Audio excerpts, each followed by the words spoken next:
Bienvenidos al Cinematógrafo. Hoy tenemos probablemente una de las grandes películas comerciales del año en algún sentido. Vamos a hablar de Gravity, la película de Cuarón, extraordinaria de por sí. Y también vamos a tener una gran polémica sobre Blue Jasmine, que le gusta a todo el mundo, pero uno de los dos no nos gusta. La mata. Y también vamos a ver la segunda parte de la entrevista a Israel Adrián Caetano. No se pierdan este programa porque está tremendo.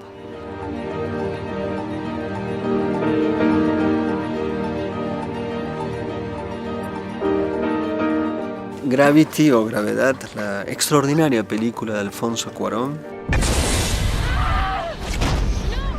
Blue Jasmine me parece maravillosa. Tiene a Kate Blanchett como protagonista.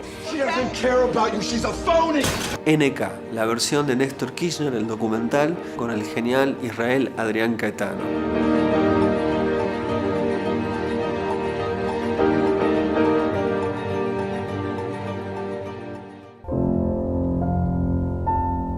Terrific.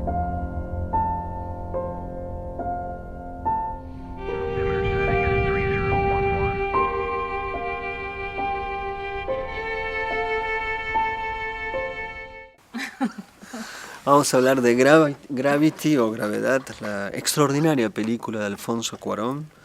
Extraordinaria desde muchos puntos de vista, a pesar de que tiene problemas la película, un problema en particular. Pero es una película insólita porque está en el corazón de la industria y por momentos es una película experimental prácticamente. Como se sabe, están en el Explorer, 600 kilómetros de la Tierra, están literalmente colgados en el espacio.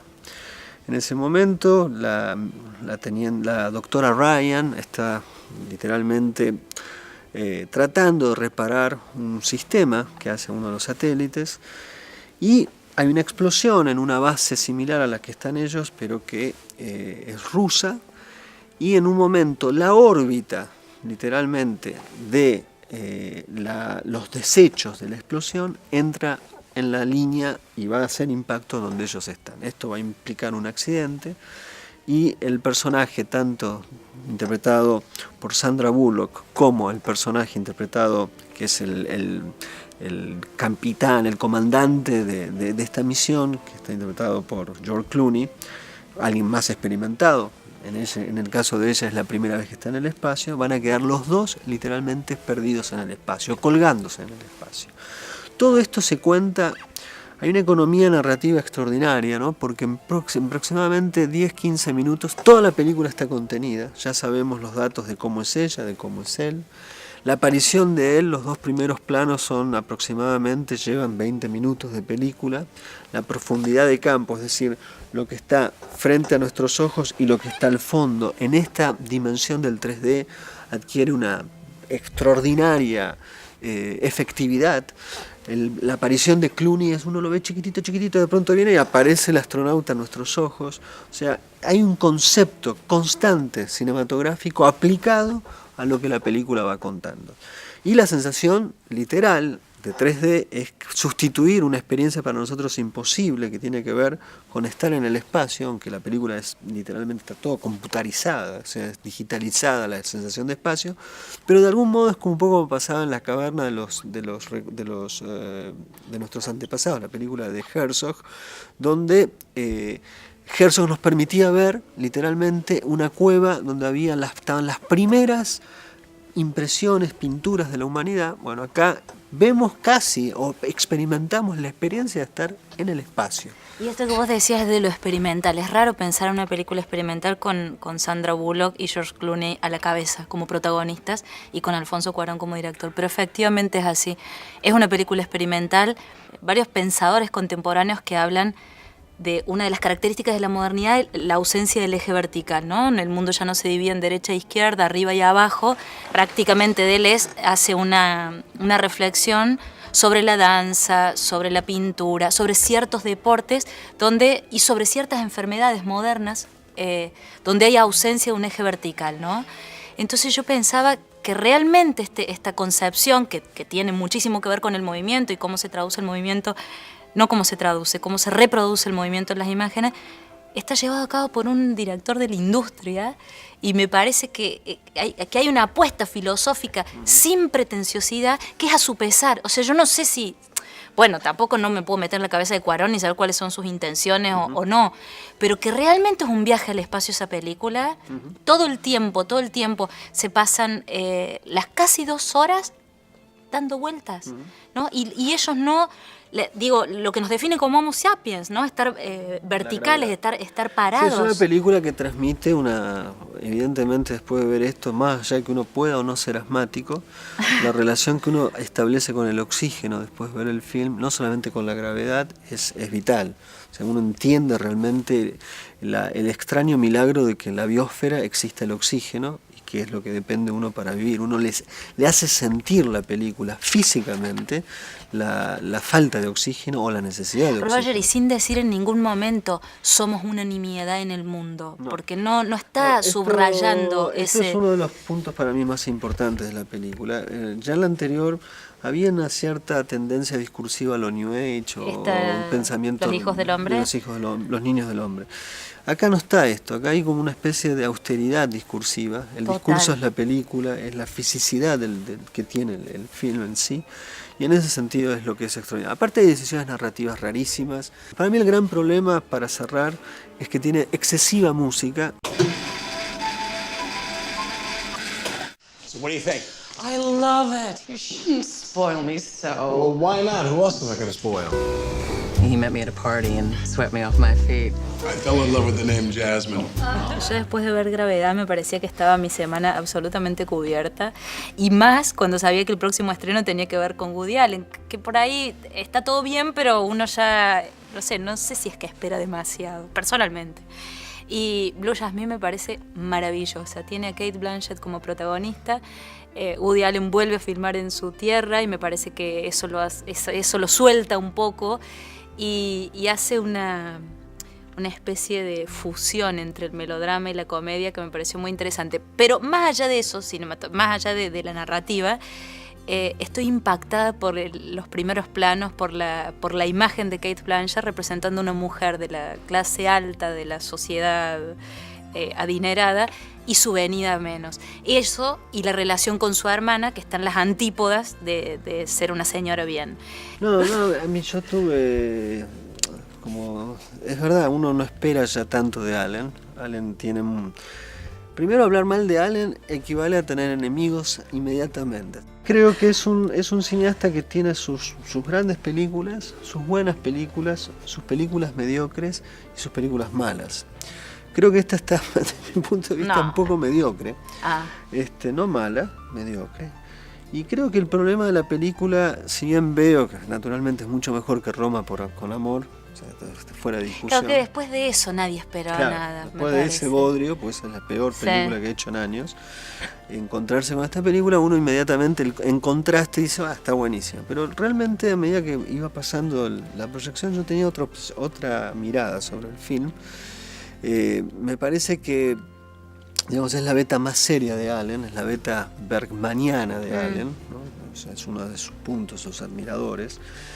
Y en este sentido, yo el problema que veo de la película es el punto de vista que tiene la película. ¿Por qué? O sea, yo creo que la película está, de algún modo, la extraordinaria actuación de Cate Blanchett, eso está fuera de discusión, es lo que de algún modo impacta y no permite ver con cierta distancia qué punto de vista Allen tiene. Básicamente yo creo que es una película de una misoginia extraordinaria. Pero él es un misógino. Yo también me quedé pensando, siempre las mujeres terminan siendo las desequilibradas neuróticas y sus alter egos son neuróticos amables y amorosos.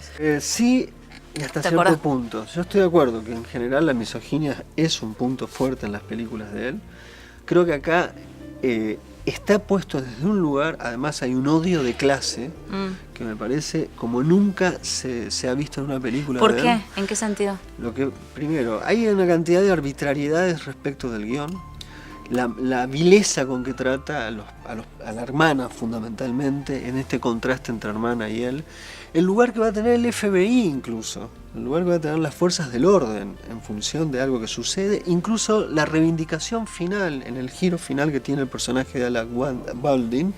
O sea, es un universo construido desde un imaginario que me parece que hay que cuestionar. Y que la película, al tener una mina que se come la película, no lo permite pensar. Por otro lado, desde el punto de vista del registro, me parece una película de medio pelo, con problemas por momentos de no decisión de puesta de cámara, si es plano contra plano o dejo el plano contra plano, digamos, hay una cantidad de ambigüedades. Una película también me parece que en un lugar intenta discutir con el presente, pero también es abstracto. O sea, es una película que para mí tiene varios problemas. Me encantaría decir que coincido con lo que decís, pero los tiempos televisivos tienen eso, ¿no? Que uno no termina de reflexionar mientras va pensando. No, yo evidentemente soy de las que se dejó abducir por Cate Blanchett. A mí la película me encantó y justamente, a diferencia de lo que planteaba Roger, lo que me pareció es que es una de las primeras veces que veo que Woody Allen es malévolo con su propia clase. Es también una de las primeras veces donde no veo un alter ego masculino y sí esto que decíamos, una misoginia o una especie de maldad incorporada, o maldad o inutilidad o tontería incorporada en todos los personajes. Digo, el destino trágico los excede. Es como si ellos no pudieran hacer nada más que cumplir el mandato de ser quienes son.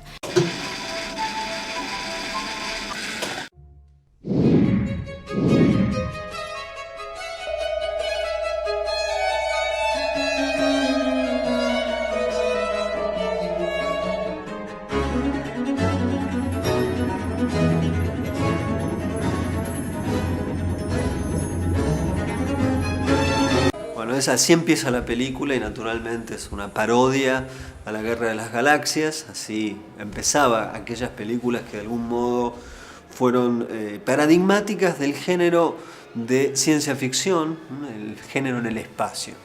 Pero naturalmente Tetsuo Lumière trabaja con otra filiación cinematográfica, este enigmático director argentino. No sabemos el nombre real que tiene, así se hace llamar Tetsuo Lumière. Y su filiación pasa por el cine mudo por un lado y por el otro con el cine de clase ni siquiera B, clase Z, que está vinculado fundamentalmente con el cine de Ed Wood. Esto sería como una especie de Buster Keaton entrelazado con Ed Wood y al mismo tiempo con inquietudes que muchas veces tienen que ver con la Guerra de los Mundos o con este tipo de películas. Aquí naturalmente la búsqueda de la esfera del poder tiene que ver con un poder, con una civilización imperial que viene desde el espacio, llega a la Tierra, naturalmente no a los Estados Unidos, sino a Buenos Aires. Y en este sentido lo que vamos a ver es el intento de un hombre que está interpretado por el propio Tetsuo, que en realidad él no lo sabe, pero es un descendiente del estelar, y lo vienen a buscar. Se va a reencontrar con una persona que está vinculada con una princesa, él es el príncipe, en fin, detrás de eso hay una historia de amor. Pero lo interesante no es la historia en sí, sino los delirios que se ponen en escena, la puesta en escena de la película. Y es aquí donde la imaginación de Tetsuo Lumière es genial. Juega con el orden de la representación berreta, como siempre, y en este caso la destrucción de Buenos Aires eventualmente pasa por ejemplo, una invasión de tazas de café, que son las naves intergalácticas que atraviesan la ciudad, una especie de lucha de monstruos gigantes, el robot gaucho, que al final se enfrenta en plena ciudad de Buenos Aires contra una especie de robot gigante al mejor estilo de los robots que vemos recientemente o del cine japonés incluso, que luchan en la ciudad. Los gags, como siempre, están vinculados con una suerte de ridiculización de los objetos, como en el cine mudo, donde una aspiradora de pronto se convierte en quien ataca a uno de los personajes, o una sábana de pronto toma vida o adquiere vida y sale de su función específica, y eso juega con el orden del ridículo y con el orden del humor. Película clase B, película de mucha cinefilia, de mucha energía, de mucha vitalidad, una película muy auténtica que juega con lo berreta pero no deja de expresar fotograma tras fotograma amor por el cine.